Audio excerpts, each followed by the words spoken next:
दिल्ली के कोचिंग संस्थानों में अब तक 7 लोगों की गिरफ्तारी, 135 संस्थानों पर कार्यवाही, कानून लाने की भी हो रही है मांग। आपको बता दें कि Delhi coaching centre death reports क्या है। दिल्ली के ओल्ड राजेंद्र नगर में बीते शनिवार को एक बड़ा हादसा हो जाता है। प्रतियोगी परीक्षाओं की तैयारी करने वाले 3 छात्रों की कोचिंग के बेसमेंट में पानी भरने से मौत हो जाती है। तब से यह मामला लगातार चर्चा में है। आइए जानते हैं कि इस मामले में अब तक क्या तब्दीली आई है। दिल्ली में कोचिंग हादसे में अब तक 7 लोगों की गिरफ्तारी हो चुकी है। 75 संस्थानों को नोटिस दे दिया गया है। 35 संस्थानों को तो बंद ही कर दिया गया है और 25 संस्थानों को सील कर दिया गया है। घटना बीते शनिवार की है। पिछले दिनों दिल्ली में हुए इस कोचिंग हादसे का मामला अब अदालत तक पहुंच गया है। बुधवार को दिल्ली हाई कोर्ट में इस मामले की सुनवाई हुई। इस दौरान अदालत ने कोचिंग सेंटर के बेसमेंट में डूबकर हुई 3 छात्रों की मौत पर अधिकारियों को जमकर फटकार लगाई। साथ ही यह भी पूछा कि क्या इस मामले में एमसीडी के अधिकारियों की जांच हुई है या नहीं है। उधर इस दर्दनाक घटना के बाद छात्र प्रदर्शन कर रहे हैं। छात्र कोचिंग केंद्रों में अपनी पुख्ता सुरक्षा की मांग कर रहे हैं। बीते दिनों कुछ कोचिंग संचालकों ने भी इस मुद्दे पर अपना पक्ष रखा। आइए हम आपको बताते हैं कि दिल्ली में कोचिंग केंद्र हादसे की घटना क्या है, घटना की वजह क्या है, हादसे के बाद कार्रवाई क्या हुई, छात्र प्रदर्शन क्यों कर रहे हैं, हादसे पर कोचिंग संचालकों का क्या कहना है, मामला अदालत तक कैसे पहुंचा और वहां क्या हुआ। तो बने रहिए मेरे साथ, देखते रहिए मोरबी लाइव। आपको ज्ञात है कि दिल्ली में कोचिंग केंद्र हादसों की जो घटना हुई है वो दिल्ली के ओल्ड राजेंद्र नगर में बीते शनिवार को एक बड़ा हादसा हुआ। और बता दें कि ये हादसा उन प्रतियोगी परीक्षाओं की तैयारी कर रहे छात्रों के साथ हुआ है। वो 3 छात्र जिस कोचिंग संस्थान में प्रतियोगी परीक्षाओं की तैयारी कर रहे थे, उसके बेसमेंट में पानी भरने से उन तीनों की जान चली गई। प्रतियोगी परीक्षाओं की तैयारी कराने वाले राव एकेडमी के बेसमेंट में पानी में डूबकर 3 बच्चों की मौत हो गई। राष्ट्रीय राजधानी में शनिवार की शाम अचानक हुई बारिश के कारण लाइब्रेरी में पानी भर गया था। मृतकों में 2 छात्र और 1 छात्रा शामिल हैं। तीनों यूपीएससी की तैयारी कर रहे थे। मृतकों की पहचान में एक तेलंगाना निवासी तान्या सोनी, केरल निवासी नेविन डाल्विन और यूपी निवासी श्रेया यादव के रूप में हुई है। हादसे की अगर वजह देखें तो घटना के बाद सोमवार को दिल्ली के मुख्य सचिव ने दिल्ली सरकार को अपनी रिपोर्ट सौंपी और इस रिपोर्ट में बताया कि राजेंद्र नगर स्थित राव कोचिंग संस्थान ने ड्रेनेज सिस्टम को पूरी तरह से ब्लॉक कर दिया था। साथ ही संस्थान में बचाव की कोई व्यवस्था नहीं थी। इस रिपोर्ट में कई सवाल उठाए गए हैं। एमसीडी की रिपोर्ट में कहा कि जिस प्रॉपर्टी में कोचिंग सेंटर चल रहा था उसकी पार्किंग की ऊंचाई आसपास की प्रॉपर्टी के मुकाबले कम था। इलाके की अन्य इमारतों में पानी भर जल भराव की स्थिति में बारिश के पानी को पार्किंग एरिया और बेसमेंट में जाने से रोकने के लिए बैरियर वॉल लगाई गई थी।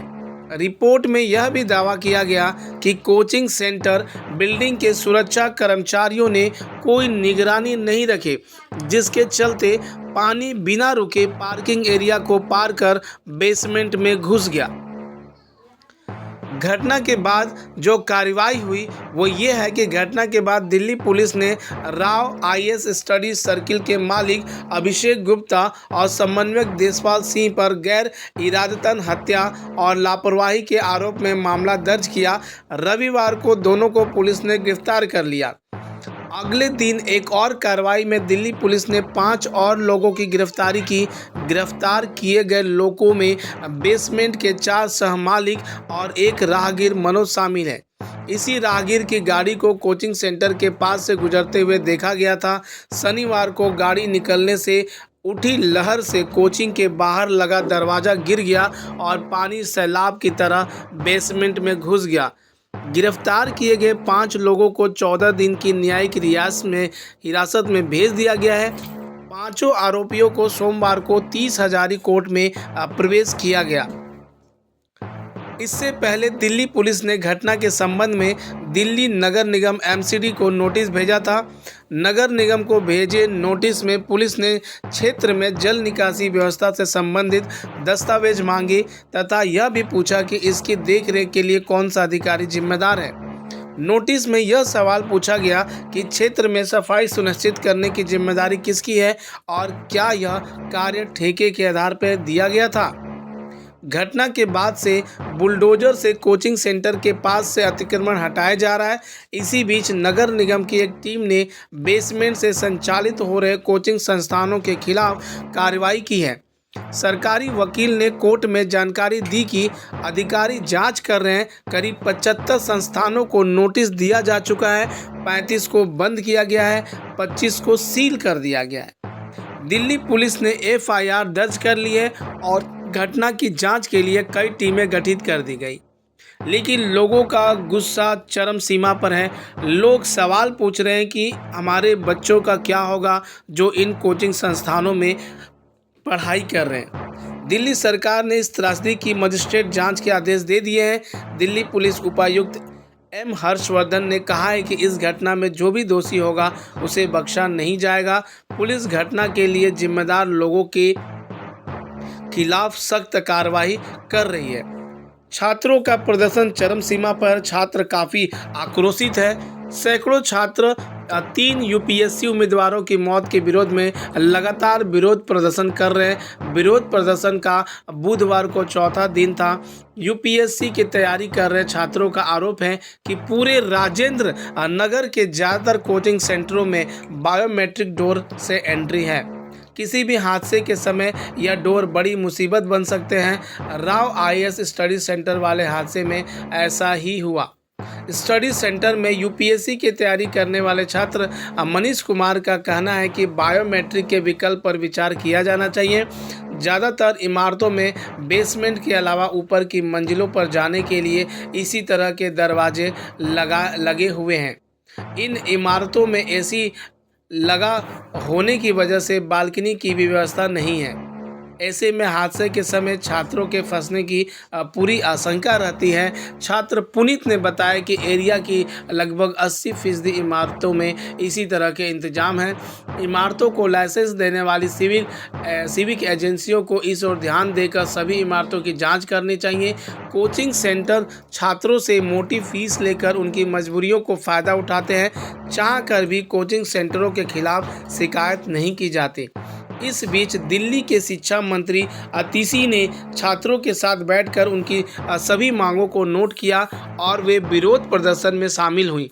उन्होंने लाइब्रेरी फीस माफ़ करने और पुराने राजेंद्र नगर, मुखर्जी नगर और लक्ष्मी नगर में कोचिंग सेंटरों का निरीक्षण करने सहित अतिरिक्त सिफारिशें भी की। उन्होंने कहा कि पुराने राजेंद्र नगर में गुरुवार दोपहर तक एक शिकायत निवारण बोर्ड स्थापित किया जाएगा जो पानी, बिजली या किसी अन्य समस्या से संबंधित छात्रों की सभी शिकायतों का समाधान करेगा। इस खबर में आगे क्या अपडेट रहेगा जानने के लिए देखते रहिए मोरबी लाइव। बने रहिए हमारे साथ। अगली बार हम फिर आएंगे नए वीडियो, नए मुद्दे के साथ। बने रहिए हमारे साथ, देखते रहिए मोरबी लाइव।